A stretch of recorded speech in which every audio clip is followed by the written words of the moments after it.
the paranormal interests many of us. A 2015 survey by Chapman University found that more than 40% of Americans believe places can be haunted by spirits. Over the years, hundreds of photos have been presented as proof, but some spirits have made recurring appearances over the years. One such spirit goes by the name of Zozo. The Ouija, also known as a spirit board or talking board, is a flat board marked with the letters of the alphabet, the numbers 0 to 9, the words yes, no and goodbye, along with various symbols and graphics. It uses a small heart-shaped piece of wood or plastic called a planchette. Participants place their fingers on the planchette and it moves around the board to spell out words. There is a lot of controversy surrounding the board, with some believing that it can unleash something truly evil, while others believe it's just a board. For the last few years there has been a growing interest in Zozo. It's said that you can communicate with this spirit if you use a Ouija board. Little has been written about Zozo throughout the decades, yet the reports range from the 1800s to recent days. People from across the world are claiming to come in contact with someone or something calling itself Zozo. So what or who is it? The name Zozo exploded into popularity just a few years ago, when paranormal reality shows began using the name as an explanation for supposed hauntings or cases of demonic possession. It's been spread around that when you use a Ouija board to conjure up spirits, Zozo just might answer the call. When this happens, it means bad news. In every encounter with the entity Zozo, it doesn't usually end well. Some paranormal specialists have warned about communicating with this spirit. The first reported appearance of this entity occurred in 1816, when a girl in France fell victim to a severe demonic possession. She became the vessel for a number of demons, one of which was the mysterious Zozo. Later, when Ouija boards entered popular culture in the 20th century, stories of Zozo began to arise with numerous tales told of the Ouija spirit, the one who devours souls and changes lives.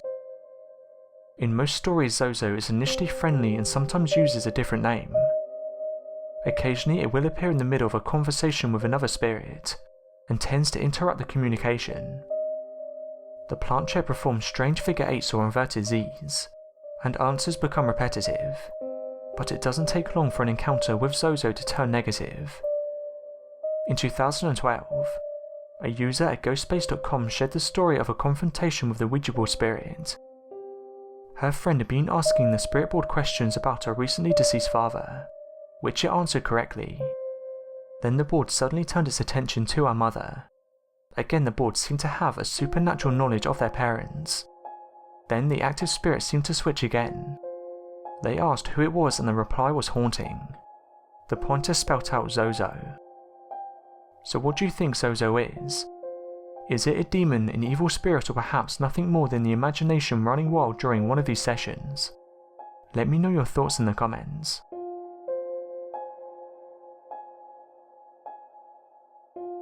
The Mackenzie Poltergeist is one of the most famous attractions when taking the City of the Dead tour within the Greyfriars Kirkyard in Edinburgh, Scotland. George Mackenzie was responsible for the deaths of 18,000 of his countrymen, during a period that was labelled the Killing Time. His reign came to an end in 1691 when he passed away. He was buried in a casket contained in the Black Mausoleum Tomb, a building located on the Greyfriars Kirkyard. In December of 1998, a homeless man wandered through Edinburgh on a stormy night. Seeking shelter from the night's downpour, he staggered into Greyfriars Kirkyard and broke into one of the old mausoleums. Inside the vault was pitch black, and the man decided to explore his surroundings. He removed an iron gate in the floor and descended a short twisting staircase, and entered a second chamber. There he came across 4 wooden coffins. The man began to smash open the caskets. As he did so, a hole suddenly opened beneath his feet and he fell through the wooden division into a third chamber, the existence of which had been previously unknown. The unfortunate intruder landed in a deep pit that had been used for illegally dumping those that had died from the plague. Despite being hundreds of years old, the pit had remained well sealed, and the corpses that greeted the unlucky tramp were far from skeletal. Not surprisingly, the man desperately fled the tomb, not stopping even when he cut his head on the tomb's entrance. The homeless man fled into Edinburgh's darkness. The vault the homeless man broke into was the Black Mausoleum. Once these stories hit the internet, the legend of the Mackenzie poltergeist in Greyfriars was born, and lit up the area like wildfire, attracting ghost hunters and seekers from every corner of the earth. Over 500 ghostly attacks have been reported by victims visiting the tomb, many of these injuries documented with photographs. So far, documented injuries by the Mackenzie ghost include burns, skin gouges around the neck and abdomen, unexplained bruises, broken fingers, and feeling as if one's hair is being pulled. Some visitors have said they were kicked or punched by an invisible attacker. Others talk of feeling nausea or numbness. Strange smells or hallucinations such as walls and floor knocks. These have all occurred with multiple witnesses present. Some even claim the ghosts have followed them back to their home or hotel.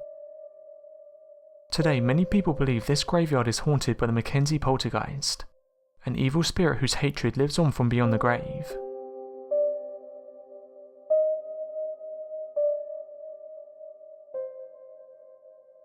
Thanks for watching, and don't forget to subscribe for more videos.